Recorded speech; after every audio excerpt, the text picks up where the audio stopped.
spend their lives teaching in the hopes of educating the children of the future. Let's see how they get there. Teachers first need to go to elementary, middle, and high schools in order to get their GED. A GED basically means that they have the same education as a high school graduate. From high school, teachers have to go to college and get a bachelor's degree.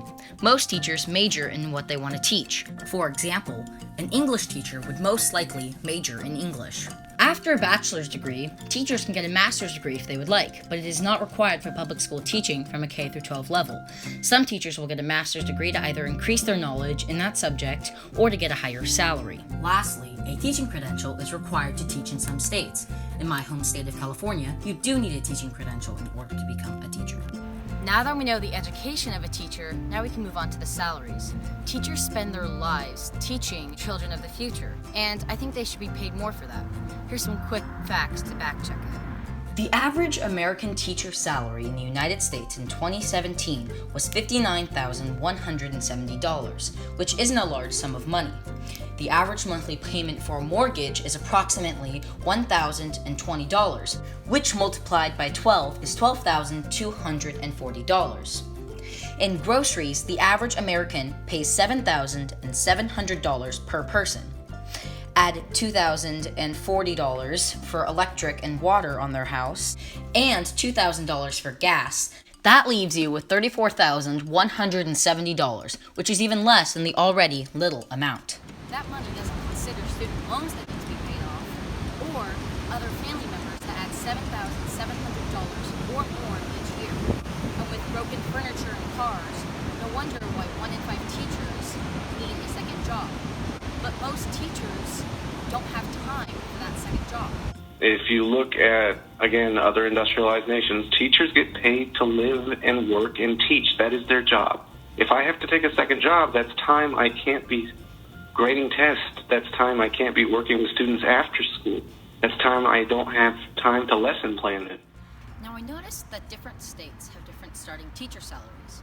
For example, the District of Columbia's starting teacher salary is $23,791 more than Montana's, which doesn't seem fair.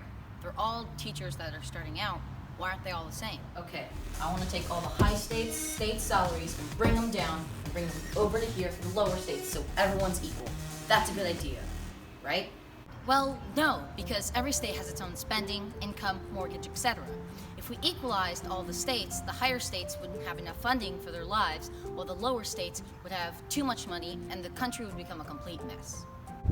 So what about college professors? They make more than teachers. And is college more important than high school and education beforehand?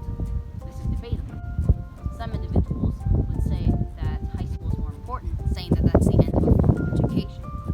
On the other hand, others believe that college is where you truly find out what you want to do in life. When I first started college, I wasn't a polished enough student.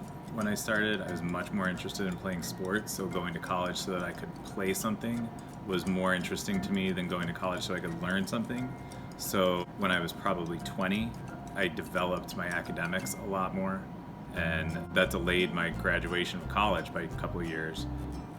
But that was beneficial to me, and that was something that came from me. That's when I was ready to be great at school. So I'm not saying that college isn't important. Teachers need college in order to become teachers, and I'm planning on going to college as well. But I wouldn't be able to make it to college if I didn't have my education beforehand. So I personally believe that education beforehand is more important than college, meaning that teachers should be paid equally, if not more, than college professors. So teachers are getting paid, but 94% of them are paying for school supplies out of pocket. How can we stop this? Because they are inadvertently using the money that they are getting for their salary and using it for school spending, where the money should not go to. I think that teachers do it out of the kindness of their hearts because they genuinely care for the students and their well-being in their education. However, I do think that the school needs to repay those teachers because they have lives and they need to support their families as well. So I think it needs to be a combination of both. I think the teachers who do pay out of their pocket pay that way because they think it's good for kids. And so I don't know about should they have to or should they not have to. I think that you have a lot of people who are teaching because they care about what happens to kids. And I think a lot of teachers, they may or may not love that they pay for things, but I think they're going to do it no matter what. Okay, so teachers are going to pay for school supplies out of sheer generosity.